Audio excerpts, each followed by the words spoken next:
Hello, ladies and gentlemen on YouTube, excuse me. Watching Mania.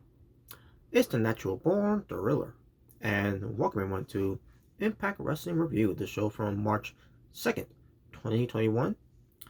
And they're in Nashville, Tennessee. Your commentators were Matt Striker and D'Lo Brown. And I said I was going to catch something pertains to before the Impact. I did for a bit, but then also when I saw something was going on there, between James Storm and Rohit Raju, I decided to skip it because I didn't want to spoil myself watching the match. I'm still planning on watching the match though, but um, just want to not watch it because I want to see how his play out first before, because it was getting to the very end of the match there between James Storm and Rohit Raju, but I digress.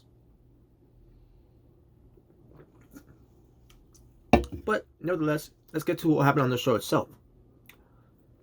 So, the opening match was the three-way no contention match to face TJP for the X Division Championship, which they got a match lined up there for TJP to defend his X Division Championship against whoever won this match between Black Taurus versus Ace Austin, being accompanied by Madman Fulton versus Chris Bay. So, whoever wins goes up against TJP at Sacrifice. And the match itself was pretty good. At one point, you had Black Taurus going after against Ace Austin in the match. And then you have Black Taurus and Chris Bay in the match. And then you have Ace Austin and Chris Bay in the match. Basically, a training of singles matches while the other guys rest outside the ring. And that was pretty cool. When it comes to these type of three-way matches, that's how it's been played out. And yeah, loved the booking on this match. It was a good match. In the end, it was a matter of who was going to win. In the end, it was Ace Austin getting the win. No surprise there that he was going to win. But I'm thinking to myself, if Chris Bay ain't going to win, and Black Taurus is not going to win, and obviously if we're potentially Ace Austin winning here, who's going to take the pinfall here? They're not going to have Black Taurus lose because he's part of Decay and he's a monster and everything. So, of course, they had to have Chris Bay lose here.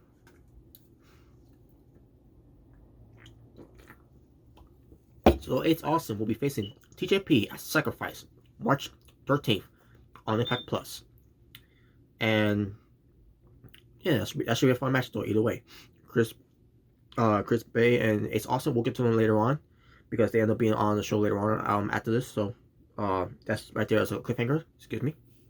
Okay, now we can move on. So Gia Miller, she interviews Jordynne Grace and Jazz because they are the number one contenders to face the Knockouts Tag Team Champions in Fire and Flavor, Kiera Hogan and Tasha Steelz.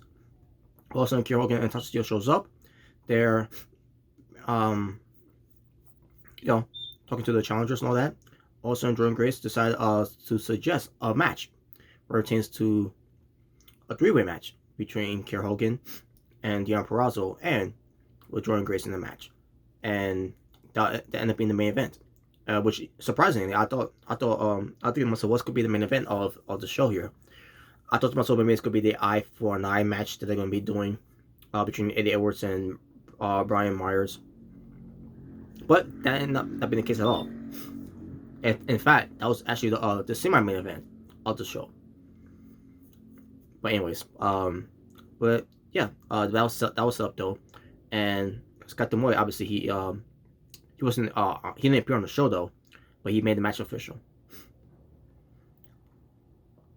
Matt Cardona was talking to Brian Myers. So basically, Matt Cardona was in a referee shirt. Brian Myers comes in out of nowhere and basically kissing the ass of Matt Cardona and everything about that match is going to be happening against Eddie Edwards later on.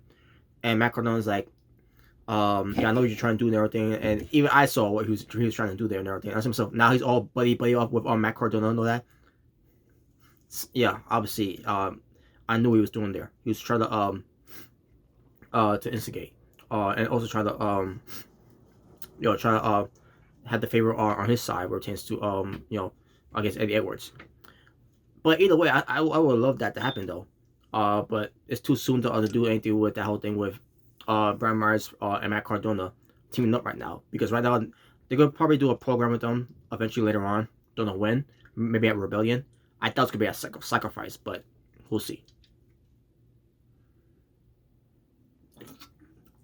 But if you were to turn heel, Matt Cardona, and alongside with to be alongside with Brian Myers and be up by Eddie Edwards, that would have been great for me either way. But as far as the match, which we'll get to later, I still had zero interest going into the match, and still had zero interest when I saw the match too. But we'll get to it when we get to it. We get Tina Dashwood being accompanied by Caleb with a K, as Tina Dashwood goes up against Havoc. And match itself, it was decent for what it was. Havoc got a distraction there by Caleb with a K. This prompted Tina Dashwood taking advantage of it and getting the win with a spotlight kick. Like, huh. I was expecting Havoc to win here, because if Havoc gets to win here over Tina Dashwood and Nevaeh couldn't do it, that's basically stir up more deceptions of Havoc and Nevaeh. But I'm glad that didn't happen, because I want to see Havoc and Nevaeh breaking up, because you need a tag team in the Knockouts division when it comes to the tag team titles. So Havoc lost here. After the match though, I don't remember what happened when we prompted Nevaeh to come out, but she comes out for the aid of Havoc, and beats up on Caleb with a K, and a little bit on Tina Dashwood, but more Caleb with a K. Still had that neck brace on like he's Andy Kaufman.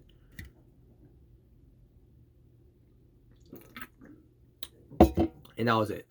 So Havoc and Nevaeh, they embrace and all that, and like, good. That's what I wanted to see, because I want to see these two breaking up.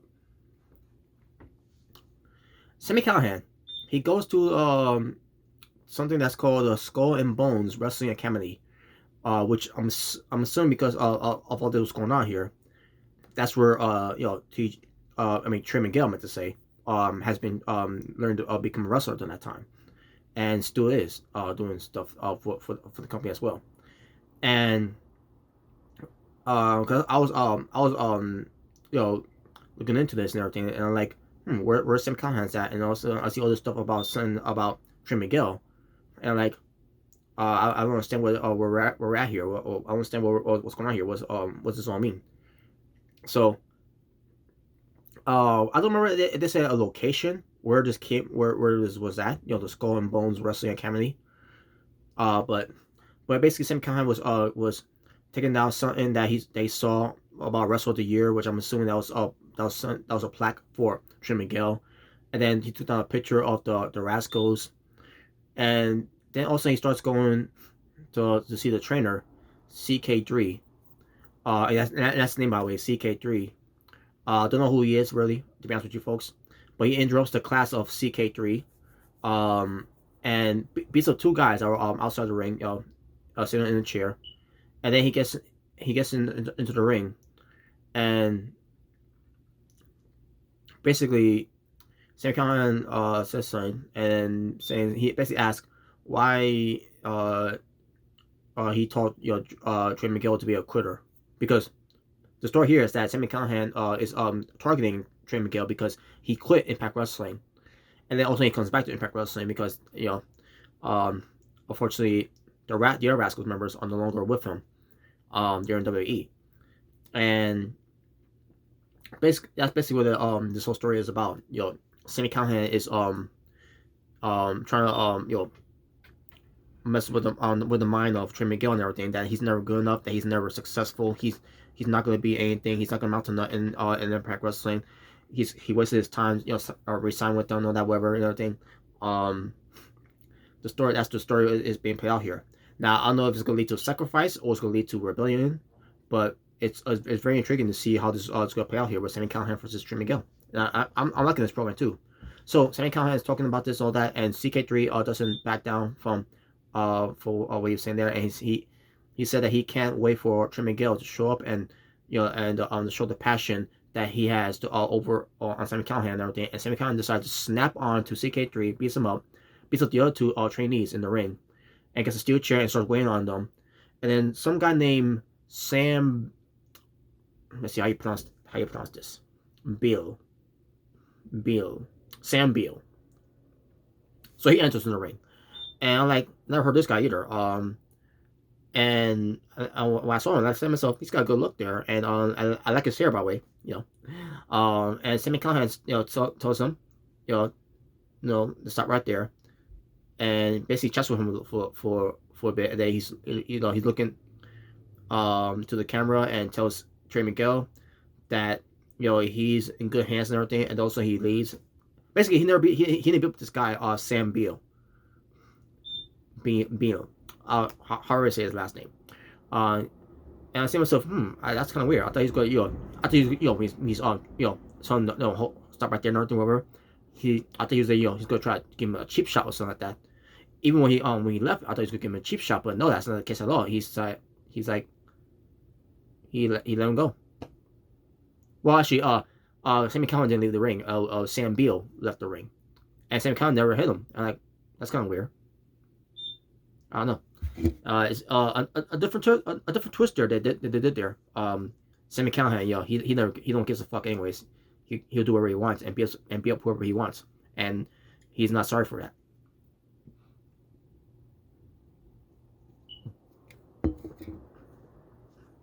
So there you go.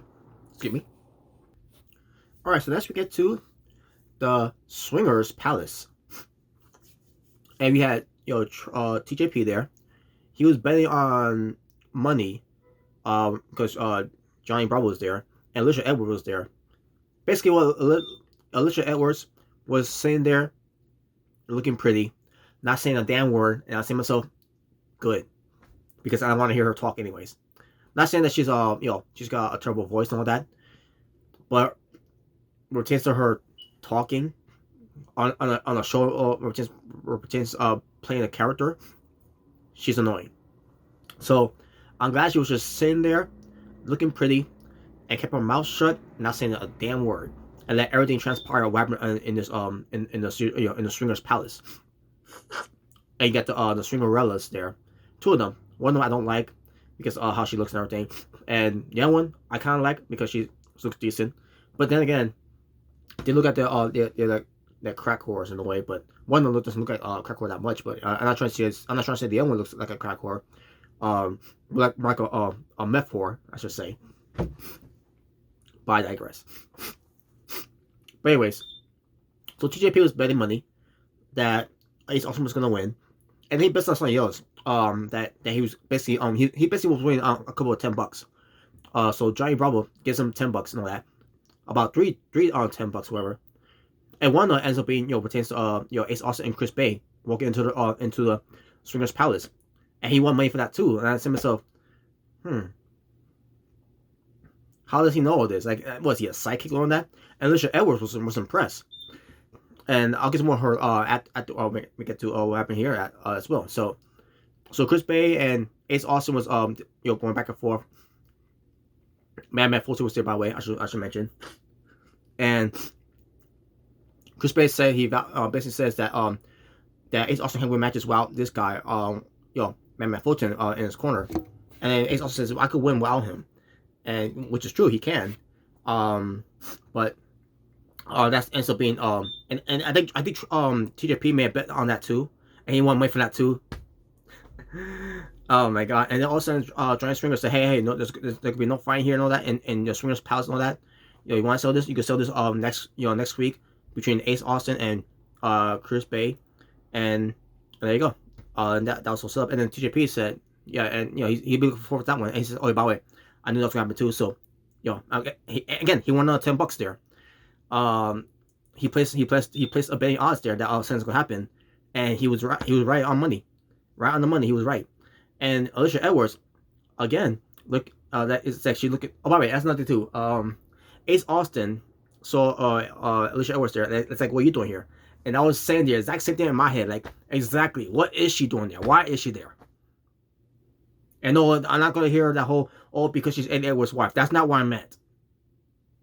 And you know who I'm talking about. But I said that with love though. But it's all for fun games. But yeah, I thought that was hilarious though. And Alicia Edwards didn't say anything, by the way. That's the best role right now. Not saying a damn word. Just sit there and look pretty. And she did look pretty. So yeah, Liz Edwards, seeing all this, with TJP winning all this money, and she was impressed. She's actually like, and like, wow, she's digging on TJP, and I'm thinking to myself, she married the wrong guy. She could have been married to TJP instead of marrying to that lunatic Eddie Edwards who's trying to be a dollar store John Moxley or a dollar store Tommy Dreamer or a dollar store Sandman. Was crazy persona he's doing for what? For the past 2.5 years.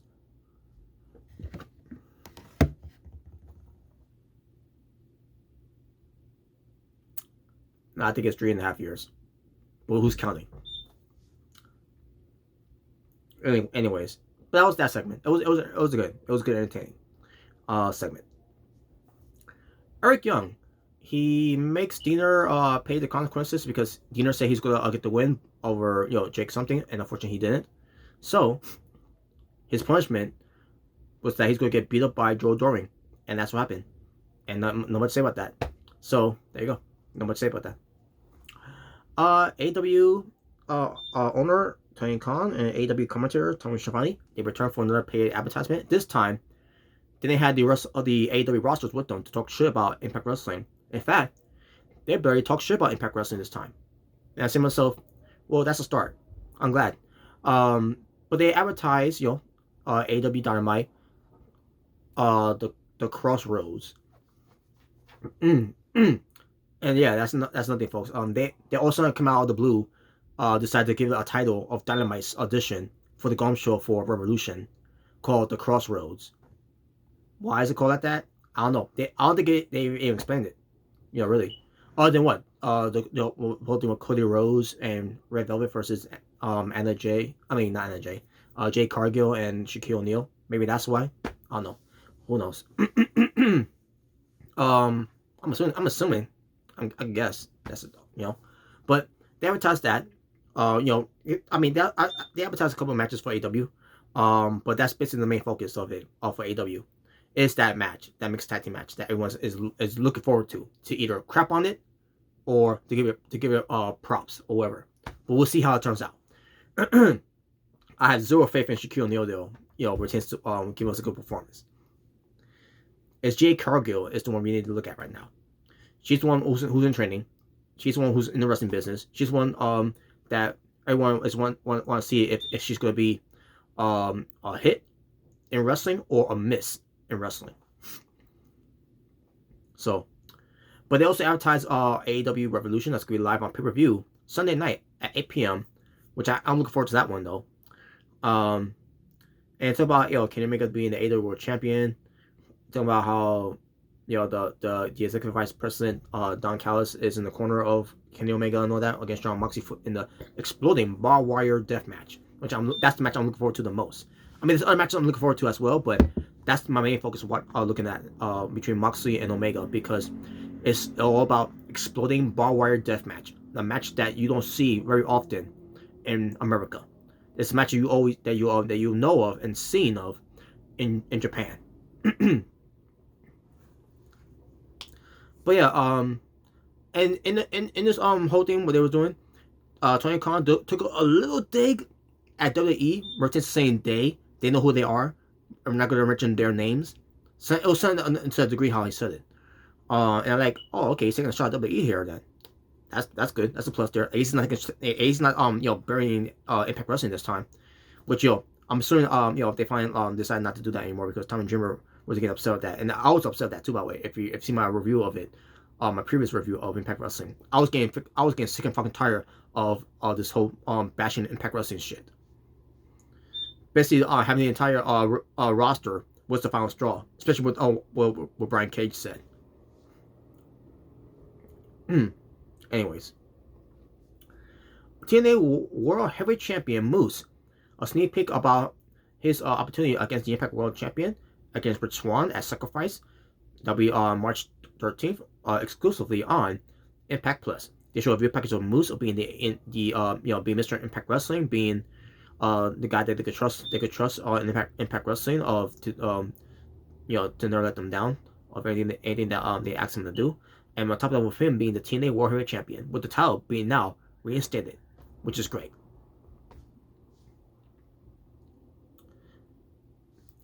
Um, okay, the Good Brothers, the Impact World Tag Team Champions, Machine Gun Carl Anderson and Big LG Doc Gallows, teaming up with Finn Juice, the flamboyant Juice Robinson, and David Finlay Jr. as they go up against Triple XL, AC Romero and Larry D, teaming up with Reno Scum, Lester the Legend, and Anna Dorso. And the match happened. It was a decent match. And basically, it wasn't really about Triple XL and Reno Scum. It was basically more focusing on the the the build up program of the Good Brothers and Finn Juice. That's basically what it was. And they was doing one up shifts on each other and everything. In the end, it was the Good Brothers getting the win over the tag teams with the Magic Killer and got the win. And so yeah, Good Brothers and Finn Juice won, but they were arguing and hugging the camera of we won, blah blah blah, and like y'all won us either way. And then Finn just basically they hand off, whatever. These guys have an ego. Let them get this and everything, whatever. Which that's true. They do have an ego. So after the match though, Finn Juice and Good Brothers are trying to steal the spotlight once again. The whole discussion, and then they decided to have a title match at Sacrifice on March 13th.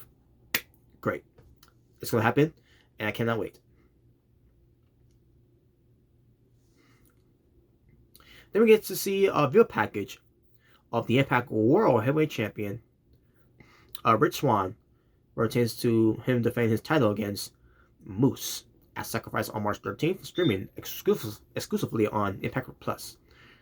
And again, cannot wait for that, folks. Cannot wait.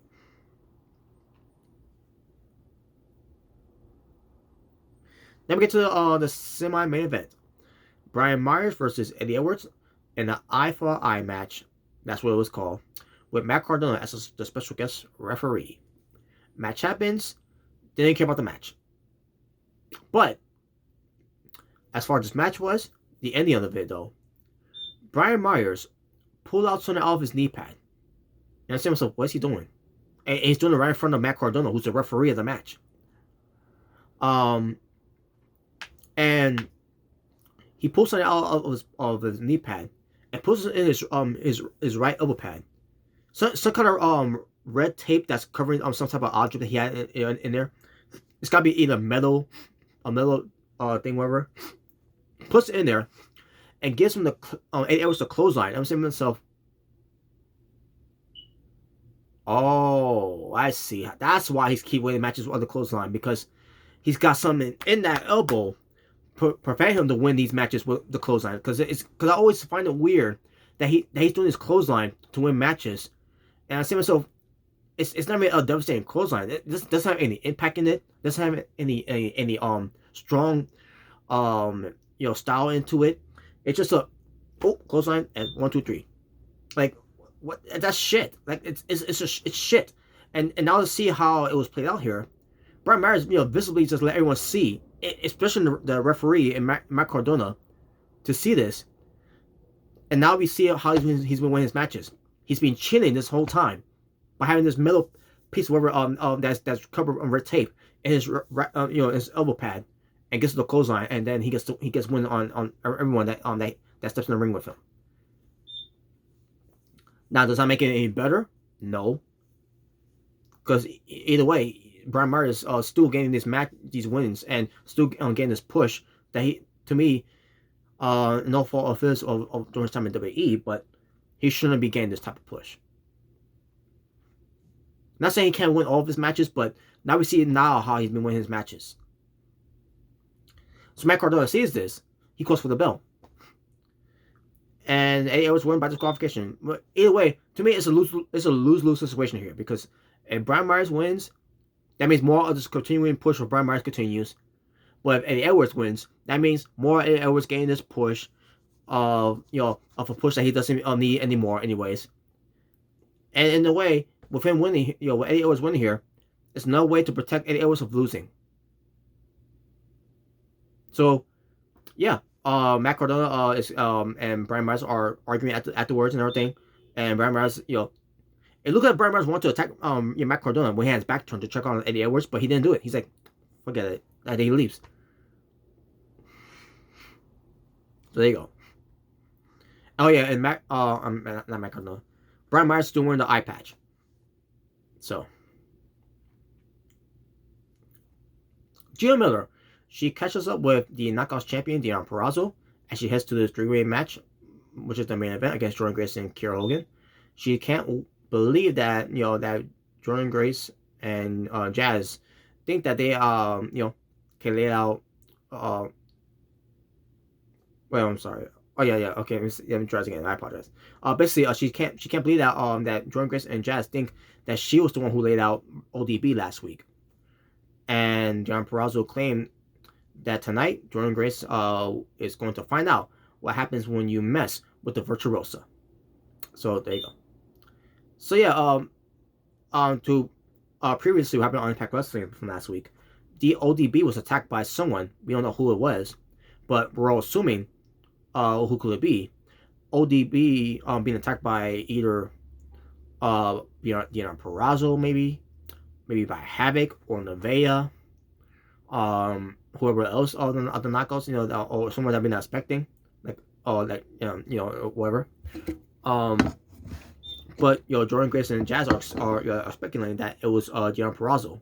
It could be her, but she claimed that she had nothing to do with it. But we don't know.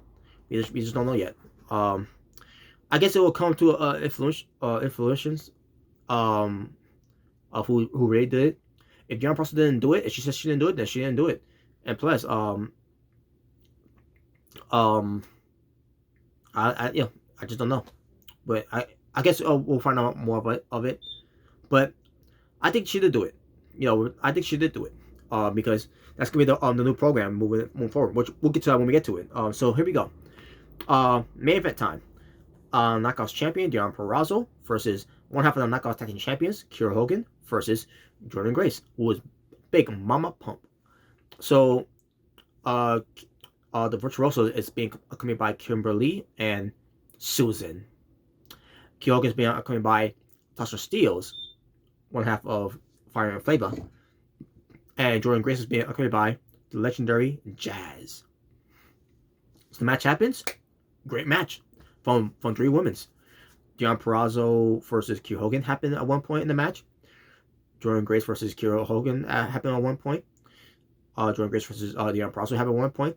And the thing about that is that Kiera Hogan used to have a match against Deonna Purrazzo before they were Impact Wrestling, when Kiera Hogan was back with a red and orange hair, with her being the girl on fire, and also with white trunks and everything with flames on it.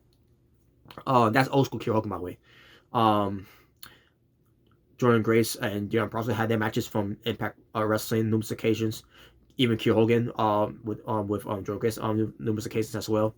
So yeah, this was basically a three-way match between these three women. And three women did a fantastic job here. Also, we got some tensions outside the ring. It was out of control in a way. Jordynne Grace was in the ring while all this was going on outside. Also, she dives onto all of them on the outside. For those that were involved and those who were not involved in the match. And match will continue. And then the Deonna Purrazzo in the end got the win over Jordynne Grace, which is shocking. I thought Kiera Hogan was going to get the loss here, because you know how Impact Wrestling always got to have Kiera Hogan always lose every time. Well, those days are over now, by the way. So I thought Kiera was going to get the loss here. Either she would get the loss, or she was going to get the win, in a cheating way. But instead, it was Deonna Purrazzo getting the win over Jordynne Grace, and I couldn't believe it. After the match, though, Jordynne Grace goes to attack Tasha Steelz. I think Tasha Steelz may have been involved of this whole thing of. Let's see. Okay, Tasha Steelz pulls Kiera Hogan out of the ring to avoid a splash by Jordynne Grace. So yeah, that's why Jordynne Grace lost, and in a way, it protects Kiera Hogan of losing the match too. And it builds up more heat between Jordynne Grace and Jazz versus Fire and Flavor for the Impact Knockouts Tag Team Championships, which I'm assuming is going to happen at Sacrifice. So yeah, there you go. So after the match, Deonna Purrazzo is celebrating in the ring alone. All of a sudden, ODB comes out and attacks her, and lays her out, and stands over her with the Knockouts title, raising it up above and all that. And there you go. And that's how the show ended. So yeah, that's gonna be the program moving forward for Sacrifice. I'm assuming it's gonna be on Sacrifice between Deonna Purrazzo versus ODB. An old school knockout versus a new school knockout for the Knockouts Championship at, I'm assuming again, Sacrifice. And there you go, folks. That was um the this edition for March 2nd, 2021 for Impact Wrestling, and that was it. I'm about to get to the Total Wrestling now. 5 matches were the total amount for Impact Wrestling for, again, March 2nd, 2021. And my overall rating for the show, 6.5 out of 10. A little better than last week's show, so I'll say that. I enjoyed the show for this week. So, there you go. And now, with that being said, thank you for watching. For if this is the first time you're experiencing yours truly, as your born thriller right here on YouTube, please, if you have done so already, hit that subscribe button and that notification bell where it pertains to more of my content, especially where it pertains to other future content I'm going to be doing. For example, your favorites and mine's. Taking out the trash series. So make sure you hit the like button or the dislike button to show your support or your motivation towards me. As I thank you all for spending your time as I try to give you the absolute best content with the Orange Cassidy thumbs up. And there you go. So you all stay well, stay safe, take care of yourself, everything that's going on in the world. Wear your mask before you wear your any type of gloves that you possibly can. Make sure you always hand sanitize your hands to avoid any type of germs, I should say. I was gonna say drugs. Germs of any kind during these times of the pandemic. And there you go. So I want you all to love one another. God bless one another. Live in peace and harmony for us all. Show respect and be better as you are. So I am out here. Ta-ta for now. For It's Natural Born Thriller saying peace on the streets. You all take care.